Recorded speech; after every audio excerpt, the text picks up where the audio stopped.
Saya memiliki 3 hotel kecil, hanya bintang 3, di kota kecil seperti Cepu, di Puncak, dan kota Subang. Beberapa waktu yang lalu, di mana dalam kesempatan rapat tahunan, saya berkumpul dengan para GM hotel tersebut. Sebuah kebiasaan saya ketika diskusi bebas adalah bertanya, beri saya million dollar question. Million dollar question adalah pertanyaan yang bernilai jutaan dolar. Kalau bisa kita jawab, di setiap bisnis pasti ada yang namanya kendala, atau constraint, atau pain point, bukan? Nah, apa itu pain point? Saya bahas sekilas. Pain point adalah masalah yang kalau kita selesaikan akan mendapatkan nilai juta dolar. Dan untuk menyelesaikan pain point tersebut adalah dengan menemukan jawaban. Jadi bulat kan? Kita bahas pain point di sesi lain. Sekarang tentang million dollar question di dunia hospitality yang akan saya lontarkan kepada para GM tersebut. Ketiganya rupanya punya masalah tersebut sudah di bawah sadar karena mereka bertiga dengan cepat menjawab pertanyaan saya tersebut. Mengalir spontan, artinya memang sudah ada di bawah sadar mereka lama akan pertanyaan tersebut. Salah satu GM berkata, rasanya yang paling penting adalah bagaimana menjual kamar yang kosong di hari sepi. Kan kita semua tahu kalau hari Jumat, Sabtu, Minggu atau hari libur nasional, hotel tanpa promosi 60-80% bisa terjual penuh. Tapi kalau hari Senin sampai Kamis, sering hanya 20% saja kamar laku dan 80% kosong. Jadi apalagi lokasi kita agak dalam atau agak jauh dari keramaian, udah susah jualan yang 80% kamar tadi. Oke, saya mengangguk dan berkata, ada lagi yang lain? Kemudian satu orang GM melanjutkan perkataannya. Saya ingin ada alat atau aplikasi yang bisa menunjukkan dalam radius 2 km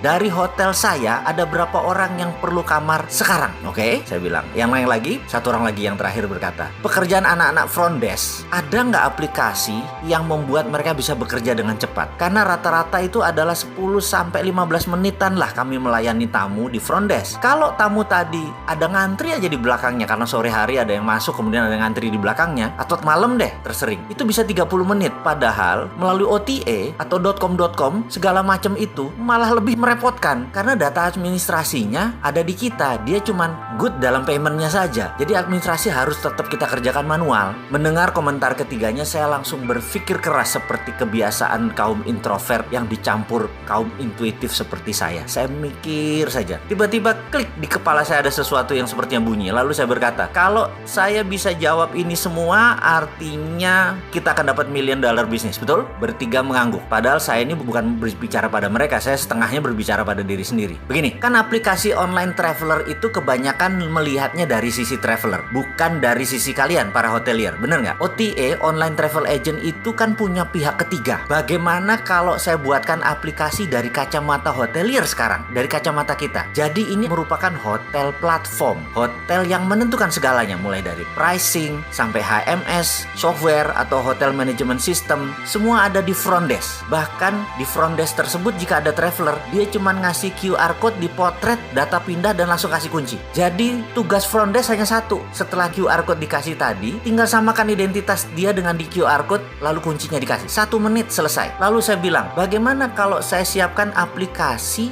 di mana kalau traveler cari kamar, nggak usah jauh-jauh hari nyari kamar. Pada saat dia lagi butuh kamar, dia tinggal pencet aplikasinya on di aplikasinya, maka secara otomatis aplikasi itu akan menyebar ke seluruh hotel yang terdekat dalam jarak 2 atau 3 km. Dan semua hotel yang mendapatkan info dari traveler tadi yang sedang cari kamar, hotel lah yang ngebid atau yang menawarkan ke traveler tersebut. Mau nggak 200.000 saya jemput? Mau nggak 200.000 nggak pakai breakfast? Karena kebanyakan kan mereka butuh kamarnya cuma semalam. Karena kita mencari orang-orang yang memang perlu kamar saat ini. Logikanya adalah sama persis ketika kita cari makan melalui GoFood. Anda pencet menu, lalu tersebarlah informasi tadi kepada supir ojek. Lalu para supir ojek itu duluan ngebid ngambil order tersebut. Ini juga sama. Hotel duluan ngebid ke kita. Dengan demikian traveler akan mendapatkan harga terbaik, terdekat, termurah, tercepat. Kamar kosong malam langsung terisi. Traveler dapat harga murah karena masuknya bisa sore dan malam hari, nggak usah 24 jam. Dimana dulu late traveler itu ditembak sama hotel. Jadi sekarang late traveler dapat murah. Kita pun bisa mendapatkan kamar cepat karena saat ini anak-anak muda itu kaum milenial tuh price savvy namanya. Kamarnya maunya 200 ribuan, nginepnya nggak mau mahal tapi HP-nya 15 juta. Plus bawa kamera lagi. Dengan demikian nginep jadi murah, jadi cepat dan merubah kebiasaan orang